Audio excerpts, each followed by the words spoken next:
ये जो प्रश्न था आपका कि क्या भारत में कांग्रेस का विकल्प हो सकती है आम आदमी पार्टी?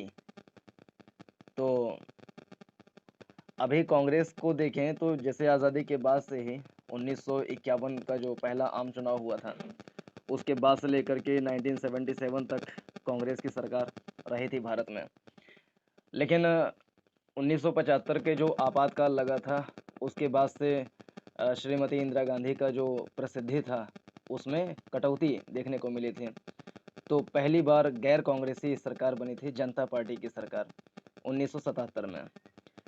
लेकिन 1980 में ही जनता पार्टी की सरकार भी गिर गई थी, क्योंकि 3 साल के भीतर में ही 2 प्रधानमंत्री बने थे और पार्टी के अंदर में आपसी मतभेद रहने के कारण वो चल नहीं पाई। तो 1980 में फिर से कांग्रेस आ गई थी। फिर जाकर के 1990s के बाद से देखा जाए तो कांग्रेस फिर से अस्थिर बनी रही और किसी भी एक पार्टी को मेजॉरिटी मिल नहीं पा रहा था। तो 1990s से ही देखा जाए तो गठबंधन की सरकार, कोएलिशन गवर्नमेंट का एरा शुरू होता है, जो कि आज तक देखा जा सकता है। लेकिन 2004 के चुनाव में भारतीय जनता पार्टी को 300 से ज़्यादा सीटें प्राप्त हुई थीं लोकसभा में। कांग्रेस को कम मिली थी। लेकिन 17वीं लोकसभा के चुनाव में भारतीय जनता पार्टी को पुनः 300 से ज़्यादा सीटें मिली और विपक्षी दल में जो सबसे बड़ी पार्टी है वो कांग्रेस है, जिसको मात्र 50 सीटों के आसपास प्राप्त हुई। तो ऐसे में एक जो श्री जवाहर लाल जी के समय में श्रीमती इंदिरा गांधी के टाइम पर और एक टर्म जो मिला था श्री राजीव गांधी जी को, उस टाइम में जो कांग्रेस की प्रसिद्धि थी वो इस समय मतलब 2019 के चुनाव के बाद से तो एकदम से धूमिल हो गए थे। और 2013 के लोकपाल अधिनियम को लाने से संबंधित जो दिल्ली में जंतर मंतर पे जो आंदोलन हुआ था, जो अन्ना हजारे जी का जो आंदोलन था, उसमें 2-3 नेता बहुत उभर करके आए। उसमें से एक श्री केजरीवाल जी थे और श्री सिसोदिया जी थे। तो जो पहला मतलब आम आदमी पार्टी ने जो पहला चुनाव लड़ा दिल्ली के विधानसभा का, तो 70 में से 67 सीटें प्राप्त की थीं और दोबारा से जब फिर से लड़ा तो 70 में से 63 सीटें प्राप्त हुई। तो ऐसे में दिखाता है कि जो ये है आम आदमी पार्टी, तो ये बड़ी ही प्रसिद्धि प्राप्त कर रही हैं दिल्ली में।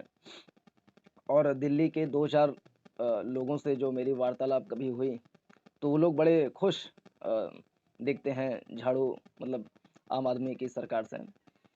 और हाल ही में पंजाब में चुनाव हुआ था तो वहाँ भी आम आदमी पार्टी ने काफ़ी अच्छा किया।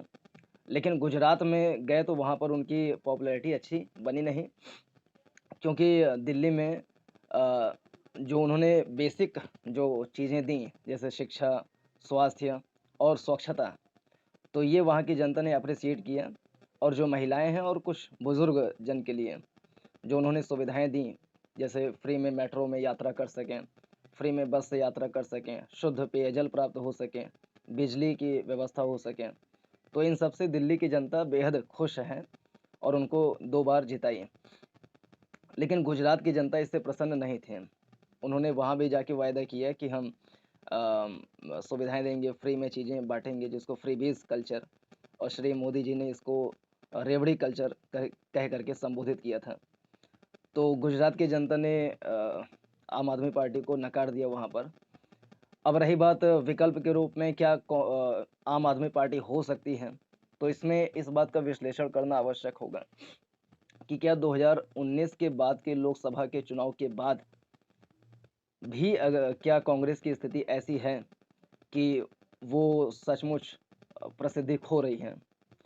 तो आप जानते होंगे कि भारत जोड़ो यात्रा करके एक उनका निकला हुआ है और श्री राहुल जी के यूट्यूब चैनल पर करीब 1 मिलियन सब्सक्राइबर्स लगभग होने वाले हैं और उनकी प्रसिद्धि बढ़ रही है। दक्षिण भारत में उनकी लोकप्रियता ज़्यादा है और मेरा अनुमान है कि 2019 के आम चुनाव में जो उनको 50 सीटें प्राप्त हुई कांग्रेस को, वो 2024 के 18वें लोकसभा चुनाव में मेरा मतलब दिली इच्छा भी है और मेरा शायद अनुमान सही ही निकल जाए, तो उनको कम से कम जो 2019 के चुनाव में जितना बेकार हार मिला, उससे बहुत ज़्यादा सुधार हो सकता है, अगर दक्षिण भारतीय राज्य उनको सहयोग दें और जो बुद्धिजीवी लोग हैं, वो अगर थोड़ा तटस्थ होकर के विचार कर सकें तो कांग्रेस का विकल्प क्या आम आदमी पार्टी हो सकती है? तो मेरा जो अनुमान है, वो है नहीं, क्योंकि पंजाब में, दिल्ली में एग्ज़ाम्पल जो है, वो सीमित एग्ज़ाम्पल हैं। वो विकल्प के रूप में कांग्रेस को पीछे कर दें, तो ऐसा मेरा अनुमान लगता है कि अतिशयोक्ति हो जाएगी। कांग्रेस फिर से ज़बरदस्त प्रचार प्रसार कर रही है और अगले चुनाव में उसकी स्थिति मेरे ख्याल से अच्छी होनी चाहिए। तो ये मेरा विचार है। धन्यवाद।